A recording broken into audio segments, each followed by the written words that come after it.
China, this conference topic is Chinese experience, how to successful your expansion plan in China. Because I think there's 5 people sitting here, me and Lucy from China, 2 gentlemen from Europe, and then 1 gentleman from US. This is a very great mix over there. So before the speech, I will give you a 2-minute video show, because Wanda Group is one of the leading company for the commercial real estate developings. We are, just for the opening projects, we have 24 opened the last years, and this year we have 54. I think this has never happened in US, this never happened in Europe, this is only happened in China, because China have the biggest populations around the world. And then for the consumption right now, it's huge. And everybody talking about the China business, and then how to do it there, I think is quite different. That is the major, I think, content that we're going to be talking about. Yeah, China is not only a market.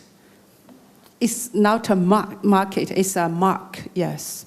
Especially in the recent years in the real estate, the shopping mall market and the fast fashion, luxury market. There are a lot of the very great success stories from the international brand to the local brand. According to this year's report, Shanghai still ranked #1 for its investment potential, thanks to the liquidity of the retail business and the steady growth of the rent, and is the first choice for the overseas investors and the retailers. So Shanghai is still at the window of international brand expansion to China. But on the other hand, other cities that always called as the second and the third tier cities, not as good as Shanghai, Beijing, and Guangzhou, Shenzhen. For instance, Shenyang, the capital city of Liaoning province, there has been developed very much. Everything is new in China. The building only in the past 10 years. That is very different compared to US market, compared to European market. What Lucy said, Lucy was said about a few cities that mentioned about Beijing, Shanghai, Guangzhou, Shenzhen. I think it's not really familiar with you, but what I can tell you is those cities, every city in China is booming, starting from first tier to the second tiers. And then in China, most of the commercial coming from the shopping malls, because in China, only Beijing and Shanghai, there's about 2 or 3 high street. Something like in Europe, you always have high street with a lot of luxury brand. But in China, everything is made in the shopping malls. Now I would like to share with you some of the big points that you need to face in the moment you decide to approach Chinese market, because it is a very peculiar market. It is sometimes you can find it hard to approach, but I believe that if you want to do it, if you really have the will to do it, you can do it in the right way. I believe that the first point is to find the good partner, the right partner. There are a lot of people with a lot of money in China. China is full of money. The point is not the money. The point is the experience in China. And we decided to marry with a very important partner, Vapiano Group, that Lucy mentioned before, that was the owner of 1,500 shops before Camicissima. So we decided to choose a very skilled partner. It means that it will be very difficult to sign a contract. I don't tell you that to sign a distribution contract in China it's easy. I believe that is the most challenging part when you will start your experience in China. But I believe that if you try to mix your Western experience, trying to understand the Eastern reasons, you will be able to reach a good agreement with your partner. So to set the rules is very, very important. Another point is to find the right product, because you cannot imagine to sell your product, the product that you sell in USA or in Europe, in China. You cannot do it. You need to understand which is the trend in that country. I will give you just an example. In Italy and in Europe, we normally sell just 20% of non-iron shirts. In China, we sell 70% of non-iron shirts. It means that you need to adjust your assortment for this kind of country. We decided to produce trendy line for China, and then we brought that trendy line shirts also in Europe. So I believe that a Chinese experience can be useful also for your own countries.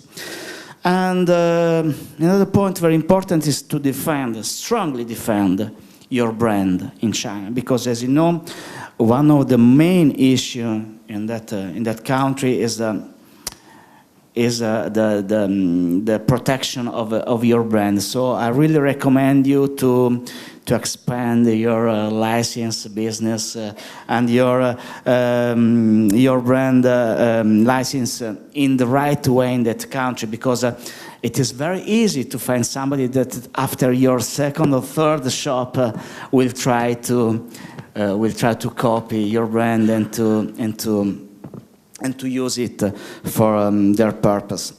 When you're first entering China, you really need to make sure all your intellectual property is registered in every category, even ancillary categories, because you might. So that's the first thing that what we've done. Even if you're doing clothing, you have to register it sometimes in other categories, such as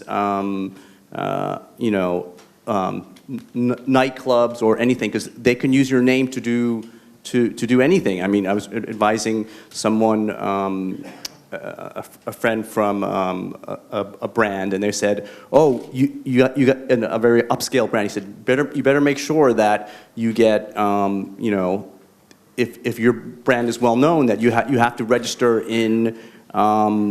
Even in the food and beverage, or else you'll have you could have like a Chanel cookie or a Tory Burch nightclub. So that's really important. And China is a first to file country, so you have to make sure that you have all your intellectual property, or else you could spend years in the court, or you'd have to buy it from someone else. I think the most important learning for us before I hand over was the education and training of the staff. In the restaurant industry, you have to face the challenge that you will not find people from Shanghai working from you. So you really need to get people from the countryside. You need to get young people, motivated people from the countryside. It's very difficult to get them. It's very difficult to train them, and you really start from zero. That's the first big learning. The second big learning, and that was very surprisingly, a normal Chinese customer doesn't walk by your restaurant and says, "Ooh, that's a great new restaurant, let's go in there." They will all do their research on their social media platform, on the rating platform. So for us, it's very crucial as a startup company there to be rated very high, to be recommended very high.